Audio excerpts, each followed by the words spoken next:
Halo para pecinta catur Indonesia, kembali lagi di Tarigan Catur Channel. Kali ini Tarigan Catur akan menampilkan partai yang sangat menarik, yang Tarigan Catur beri judul Bungkam Perlawanan Magnus Carlsen, Wesley So juara Champions Chess Tour. Oke, mengenai informasi pertandingan lebih detail, mari kita simak dalam layar berikut. Ya, pertandingan ini tersaji dalam turnamen Champions Chess Tour Skilling Open babak final hari kedua dan di match yang kelima yang berlangsung pada tanggal 1 Desember 2020 sekitar pukul 4:30 waktu Indonesia Barat dini hari tadi. Pertandingan ini melibatkan pertarungan antara Grandmaster nomor 9 dunia asal Amerika Serikat yaitu Wesley So menghadapi Grandmaster nomor 1 dunia asal Norwegia yaitu Magnus Carlsen.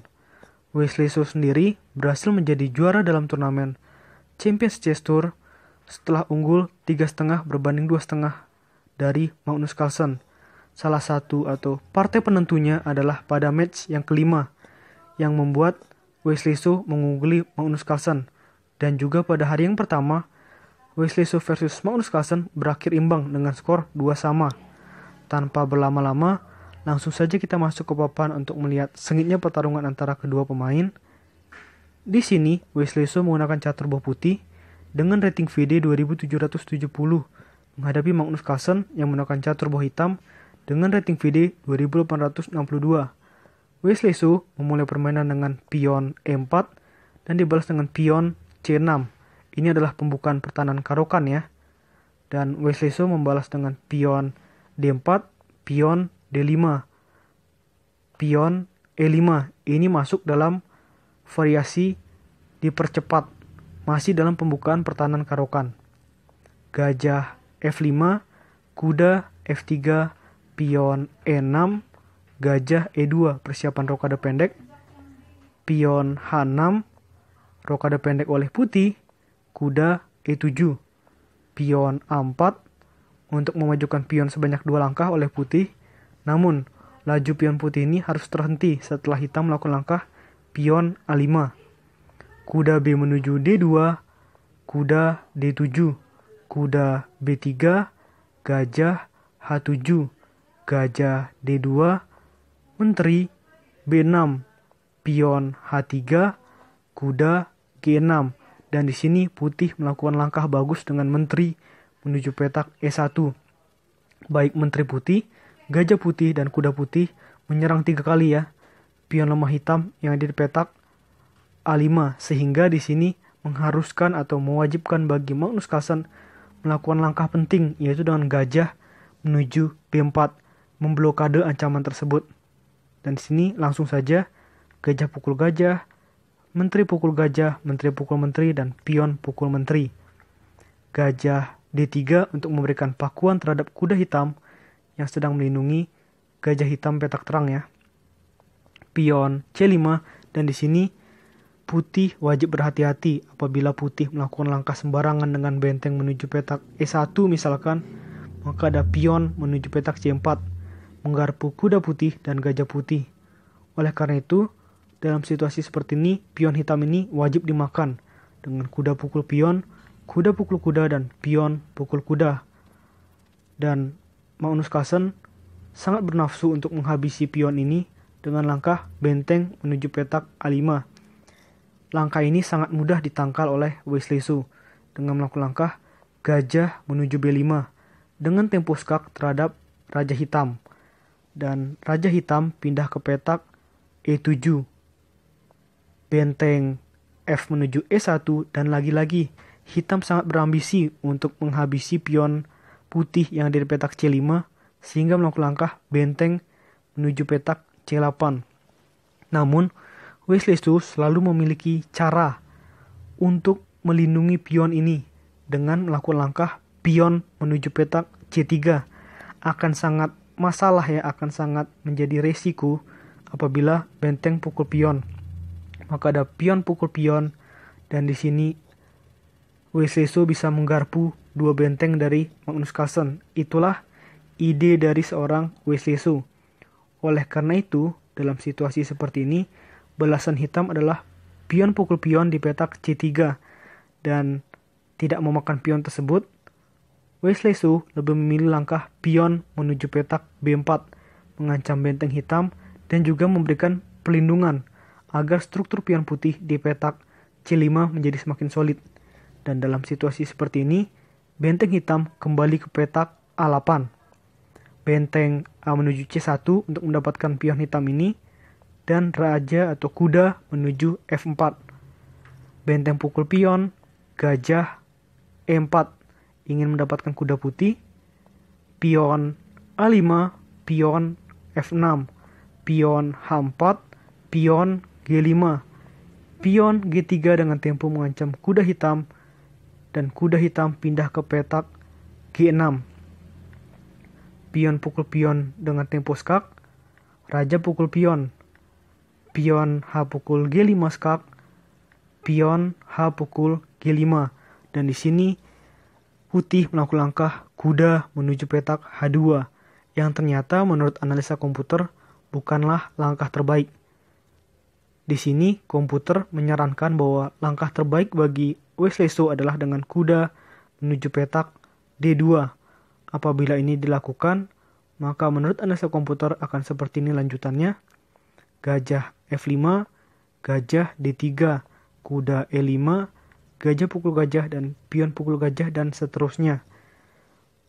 Dan di sini setelah langkah kuda H2, Magnus Carlsen membalas dengan kuda pindah ke petak E5.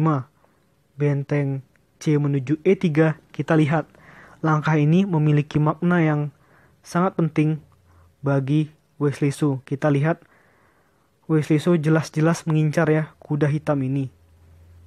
Dan karena langkah ini, Magnus Carlsen mengetahui apa yang dirancangkan oleh Wesley Su, sehingga Magnus Carlsen melakukan langkah benteng menuju petak H8. Dan disinilah kombinasi antara kedua pemain terjadi. Kombinasi yang hebat ala Super Grandmaster ini ya. Pertama, langkah dari Wesley Su adalah dengan pion menuju petak F3. Harapan Wesley Su adalah dengan gajah pukul pion, maka benteng pukul kuda. Dan dalam situasi seperti ini, jelas Wesley Su akan lebih unggul. Tetapi, dalam situasi seperti ini, balasan dari Magnus Carlsen sangat menarik dengan benteng pukul kuda, raja pukul benteng. Dan di sini ada langkah kuda pukul pion di petak F3 dengan menggarpu raja dan benteng putih. Oleh karena itu, di sini balasan putih adalah benteng pukul kuda dan gajah pukul benteng. Dan kita lihat dari jumlah perwira dan jumlah pion yang terdapat di papan, kita lihat ini sudah layak untuk disebut permainan babak akhir ya. Kita lanjutkan.